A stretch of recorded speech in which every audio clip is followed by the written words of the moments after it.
এখন সন্ধে 6:30 বাজে। তো আমি কিছু মটর ভিজিয়ে দিয়েছিলাম দুপুরবেলা, সেটাকে একটু বাপিয়ে নিয়েছি, এই যে দেখছো। আর কালকে চিকেন হয়েছিল, ওর জন্য চিকেনের কয়েকটা সলিড পিস আমি রেখে দিয়েছিলাম ভিজে। এই যে এটাকে আমি কিমা করে নেব। আর এখানে তোমার আদা, পেঁয়াজ, রসুন, লঙ্কা গুঁড়ো, জিরে গুঁড়ো সব রেডি করা আছে। আর অল্প একটু পেঁয়াজ ছিল ঘরে, পেঁয়াজ শেষ। তো এই পেঁয়াজ দিয়ে আর এই যে আলু কেটে রেখেছি, তো বানাবো আজকে চিকেন ঘুগনি। তো চলো প্রথমে মটরটাকে একটু আমি জল ঝরিয়ে নিই, মানে ঢেলে নিই, জল ঝরবে। চিকেনটাকে আমি এখন কিমা বানিয়ে ফেলবো। তো একদম অল্প উপকরণ দিয়ে বানাচ্ছি। আর অনেক দিন ব্লগ করা হয় না, মানে বড় ভিডিও করাই হয় না, শর্টই করি। যারা আমার চ্যানেল প্রতিনিয়ত ফলো করো তারা বুঝতে পারবে। পিসগুলো, সলিড পিসগুলো রেখে দিয়েছিলাম। এই সলিড পিস দিয়ে তোমার মোমো, চিকেন রোল, হ্যাঁ, আবার তোমার এই ঘুগনিতে একবার ভেবেছিলাম যে আলু দিয়ে শুধুই করব, দেখলাম না, মটরটা যখন আছে, হ্যাঁ, তো এই ছোট ছোট করে কিমা করে নেব, দিয়ে রান্না করব।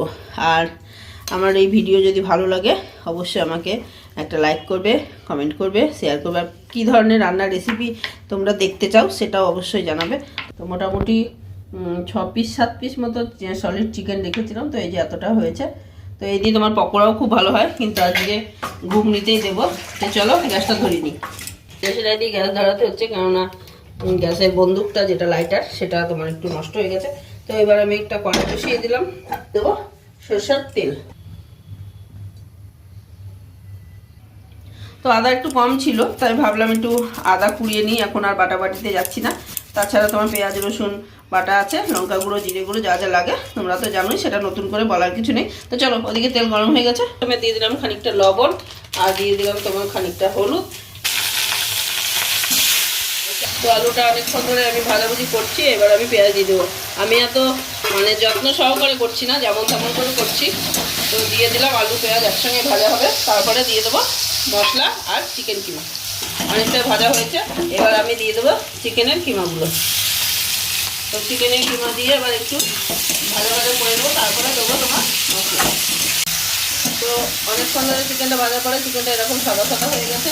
এবার আমি তোমার কী করবো বলো তো, দিয়ে দেবো যে করে রেখেছিলাম যে মশলাটা, সেই মশলাটা।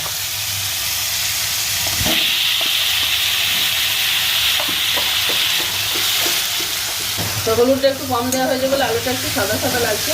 তো মশলাটা যাতে না পুড়ে যায় এর জন্য দিয়ে দেবো মশলার বাটি ধোয়া একটু জল। বেশ কিছুক্ষণ কষিয়ে নেওয়ার পরে তোমার মটরটা অ্যাড করে দেবো।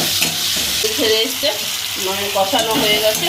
এবার আমি আগে যেহেতু মটরটা আমার সেদ্ধ করা ছিল, তাই আমি ভাবছি এই কিমাটা আলুটা দিয়ে একসঙ্গে যেটা করলাম, কষলাম, সেটা একটু একটা সিটি দিয়ে নেবো, তারপরে মটরটা অ্যাড করবো। তো চলো প্রেসার কুকারে দিয়ে নিই।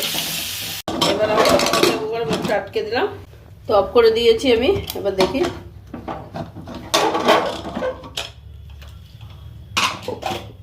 মানে এই দিয়ে তোমার রাতে রুটি খাওয়া হয়ে যাবে মোটামুটি, কোনো ব্যাপার না, একটু ঝোলটা শুকিয়ে নিলেই হবে।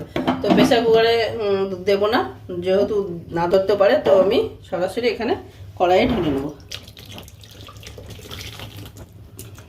আবার আমি গ্যাসটা ধরিয়ে নিলাম, মাংসটা চাপিয়ে দিলাম, মাংসের কিমাটা আর কি দিয়ে মটরটা অ্যাড করে দিচ্ছি।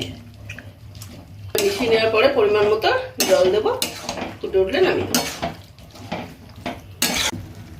তো এই যে বেশ কিছুক্ষণ কষানোর পরে মটর সেদ্ধ করা জলটা অনেকে দেয় না, কিন্তু আমি দিয়ে দিই, এটা একদম ভালো জলই দিয়েছি। তো মটরটা যেহেতু একটু গলে গেছে, জলটা একটু ঘন হয়ে গেছে, এটাই দিয়ে দেবো, এক্সট্রা জল আমি আর দেবো না। এটা ভালো করে ফুটে উঠলে তোমার হয়ে যাবে রেডি আমার সহজ সিম্পল ঘরোয়া ঘুগনি। ঘুগনিটা ফুটে উঠেছে, তো আমি সামান্য চিনি দিয়ে দিলাম। তো চলো এবার দেখে নিই কত দূর হলো আমার এই ঘুগনি রান্না।